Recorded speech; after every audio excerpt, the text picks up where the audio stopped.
প্রিয় ছাত্রছাত্রী, আমি শেখ আমির আলী আর তোমরা দেখছো আমার সঙ্গে তোমাদের ইউটিউব চ্যানেল আমির আলী টিউটোরিয়াল হোম। সামনে আগত গ্র্যাজুয়েশনের বিভিন্ন সেমিস্টারের গুরুত্বপূর্ণ সেমিস্টার ওয়াইজ এক্সাম শুরু হতে চলেছে। তো সেই সেমিস্টার ওয়াইজ এক্সামের মধ্যে আজ আমি তোমাদের সামনে আলোচনা করতে চলেছি বর্ধমান বিশ্ববিদ্যালয়ের বিএ থার্ড সেমিস্টারের বাংলা জেনারেলের সিসি 1C বা GE3 এর গুরুত্বপূর্ণ সাজেশন। যেই প্রশ্নগুলোকে তোমাদের সামনে তুলে ধরছি, এই প্রশ্নগুলোকে একটাই কথা বলবো, এইগুলোকে প্রস্তুত করে রাখলে 100% প্রত্যেকটা প্রশ্ন তোমরা এখান থেকে কমন পাবে। এখান থেকে কোনো প্রশ্নই বাদ যাবে না তোমাদের থার্ড সেমিস্টার এক্সামের জন্য। এবং এখানে বলে রাখবো, তোমাদের সামনে যে প্রশ্নগুলোকে তুলে ধরছি সেই প্রশ্নগুলোকে অবশ্যই খাতায় নোট ডাউন করবে, নোট ডাউন করে প্রস্তুত করে রাখবে তোমাদের থার্ড সেমিস্টার এক্সামের জন্য।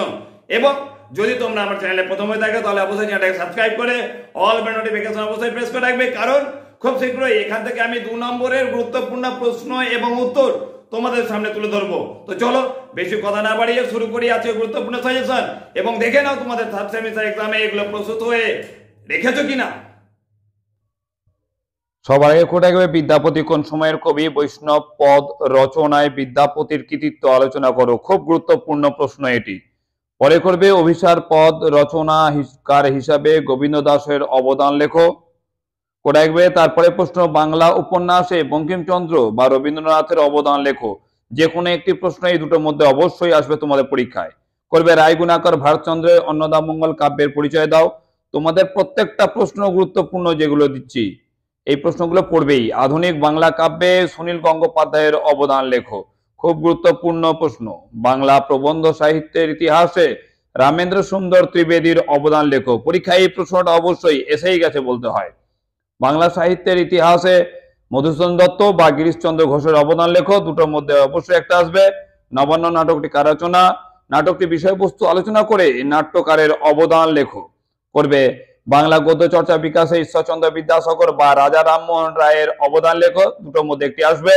বাংলা গদ্যের উদ্ভাবে ফোর্ট উইলিয়াম কলেজের ভূমিকা লেখো। খুব বেশি গুরুত্বপূর্ণ এই প্রশ্নটিও। করে তারপর চর্যাপদ কবে কে কোথা থেকে আবিষ্কার করেন? চর্যাপদের সাহিত্য মূল্য ও সমাজচিত্র আলোচনা করো। এই সমাজচিত্র বা সাহিত্য মূল্যের মধ্যে যে কোনো একটা আসবে।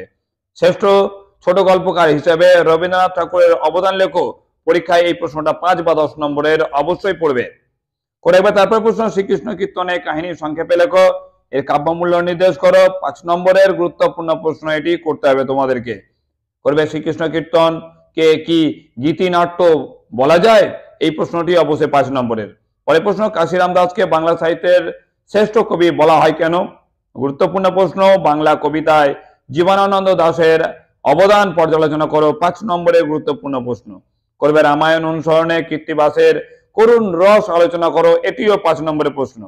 পরে প্রশ্ন কৃত্তিবাসীর রামায়ণের বাঙালি সমাজ জীবনের প্রভাব লেখো। এটিও 5 নম্বরে করে রাখবে। বৈষ্ণব সাহিত্যে চণ্ডীদাস সমস্যা সম্পর্কে যা জানো লেখো। এটিও গুরুত্বপূর্ণ 5 নম্বরের প্রশ্ন। করবে মুকুন্দ রামের কাব্যে যে সামাজিক বাস্তবতা চিত্র ফুটে ওঠে তা লেখো। এটিও 5 নম্বরের জন্য করে রাখবে। এই প্রশ্নগুলো তোমাদের সামনে তুলে ধরলাম, খুব গুরুত্বপূর্ণ। প্রত্যেকটি প্রশ্নকে প্রস্তুত করে রাখতে হবে তোমাদের থার্ড সেমিস্টার এক্সামের জন্য। এই প্রশ্নগুলো করে রাখো এবং দেখে নাও পরীক্ষার রেজাল্ট তোমাদের কেমন ভাবে ভালো হতেই হয়। তো চলো, গুরুত্বপূর্ণ প্রশ্ন পাওয়ার জন্য অবশ্যই চ্যানেলটিকে সাবস্ক্রাইব করে রাখো। এসিকি প্রশ্ন খুব শীঘ্রই তোমাদের নিয়ে আসছি। এখনকার জন্য ধন্যবাদ। দেখা হচ্ছে তোমাদের সঙ্গে নেক্সট ভিডিওতে।